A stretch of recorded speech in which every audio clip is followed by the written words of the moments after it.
Friday night, what happened? We went to Mfakose together with a couple of our colleagues, and the intention was for us to go and pick up a colleague in preparation for the demonstration. What time was it? It was 1 a.m. In the morning. We saw on our way out of Mfakose, 2 cars blocked our way. We're riding in 2 cars, 2 different cars. And so I was driving, I was behind. I just saw the other car, it made an abrupt stop. Then I realized that the road had been blocked. Meanwhile, the moment I also tried to reverse, the 2 cars came and blocked the way from behind as well. Meanwhile, armed individuals came out of the cars, pointing guns at us, particularly myself, and they told us not to run. So I really didn't see what transpired with the others. I could just hear gunshots. And in my case, I could not run or what, because 3 individuals came pointing guns at me and told me that we actually need you. How many were you in that car? In my car? Yeah. We were 4 of us. Okay. Yeah.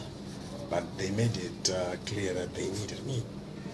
And so they managed to push me and pull me out of the car, after which they hit me on my head using a metal spike. I lost consciousness. And then they were beating us up while we were lying on the ground just beside the car. After some time, 5 minutes or so, they then picked me up, blindfolded me, and led me to a vehicle, and they drove with me. I do not know what happened to the others. According to their accounts, they ran away or they were left to go, something like that. But in my case, they drove me to what I concluded was Lake Chivero. When I got to Lake Chivero, when we got there, actually, the reason why I concluded that it was Lake Chivero was one of them, when we got there, said that, wow, this is a huge waterboard. I hadn't seen it during the night when there is the light of the moon like this. And I could also tell that I was nearby the water because the temperature and the smell just pointed towards that there was water. And so when we got there, they called whoever they were referring to as boss. And he pretty much said that, boss, we're here and we can still go ahead with one of the 2 options we have. We have the metal items, we have the containers, we have cotton, but we do not have the catalyst. Can the other team bring the catalyst so that we might expedite the process before it gets before we get to dawn? And so they hung up the conversation. After some 5 minutes or so, the person called again, the boss, and it seemed as though they were having a back and forth. They were not agreeing what really needed to happen or what they had to do with me. And then eventually, after some 10 minutes of their conversation, they just came back into the car and drove me away for about an hour again. I could tell that we were not on the road. We were in a bush because of the bumps. It was a bumpy ride. And so after about an hour, They just stopped the car. Meanwhile, they were not saying anything to me. They didn't say anything except just after we got into the car, they just said, we didn't learn from what we did to your brother. We want to teach you a lesson. Today is the day. It's over. That's all they said. And so when we were in the bush, when they stopped the car, one of them just said, young man, you're lucky. If you... And they pulled me out of the car, threw me on the ground, tore my clothes, and they left me naked. I don't know whatever they poured on my body, some liquid, but I assume maybe one of them urinated on me or something before they left. Then off they went. Meanwhile, I was blindfolded and my hands were tied from behind. I could tell that where I was, there was a road nearby because I could hear the sound of moving cars. And so I tried to follow the sound of where I was picking the sound from, and also just follow it from where the car left and went towards. I could tell there was a road nearby. And so while I was crawling, whatever they used to tie my hands with, it just loosened. I think it's because of the way they were, tearing my clothes and pushing me, that it just loosened. And I managed to remove it. I also managed to remove the blindfold. I walked, I eventually then walked towards the road. I spent about an hour there because I was naked. No one wanted to stop their car for me. Yeah. Actually, others were actually thinking that I'm a witch, because one of them actually stopped. And he shouted and said, witch, I want to beat you up, something like that. So eventually they drove away.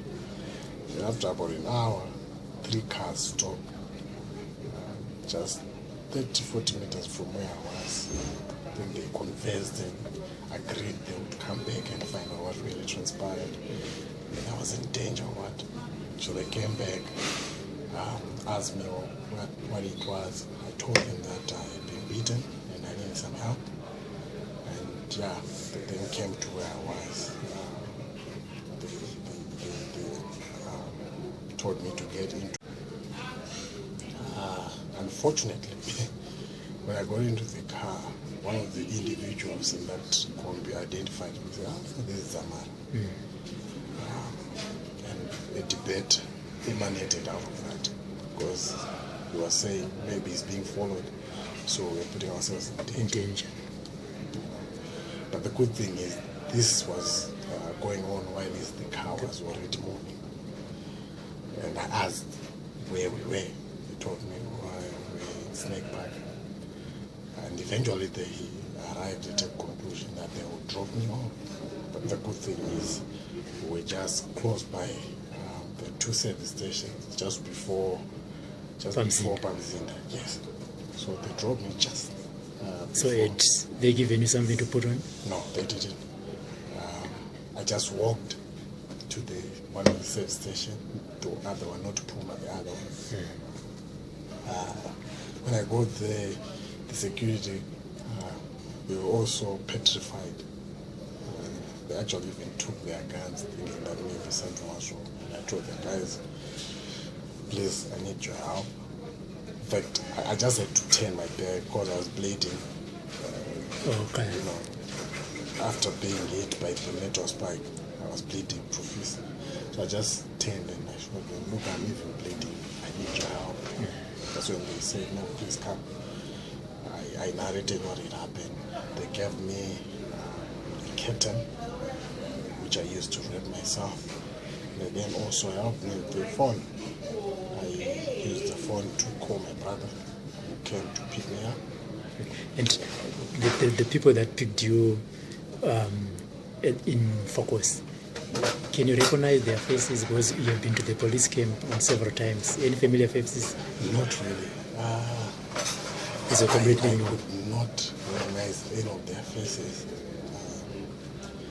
because, look, I could only see, what I still remember is that I think 2 of them were actually in police uniform. Okay. Yeah, 2 of them were in police uniform. What has the police visited you to check on you to find out what has happened? Or No, not really. They haven't visited me. And to be honest with you, even if I'm to make a report, I think it would be a waste of time. so it means you're not going to? They pretty much presided over this, or they know what this mission was all about and the outcome they intended out of the mission. And so for me to even waste my time and make a report even about the vehicles which were banned, it's just a waste of time. From what they say that you don't learn from what we did to your brother and what they've done to you. What's your way forward? Is this the end of you? Are you going to sit home? Are you going to take it up? Or you've been scared enough to maybe go out of the country? Not really. Yeah. Look, I always say that you can never kill a dead person.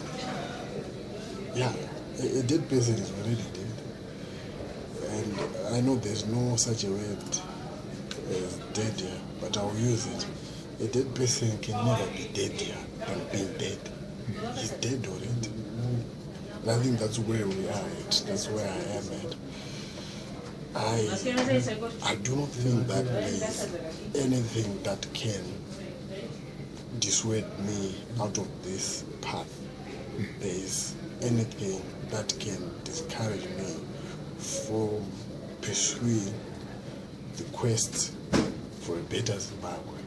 Nothing will stand in my way.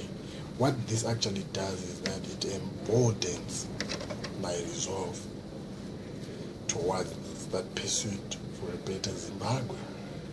And they must just know that it's too late and they must expect more from me actually.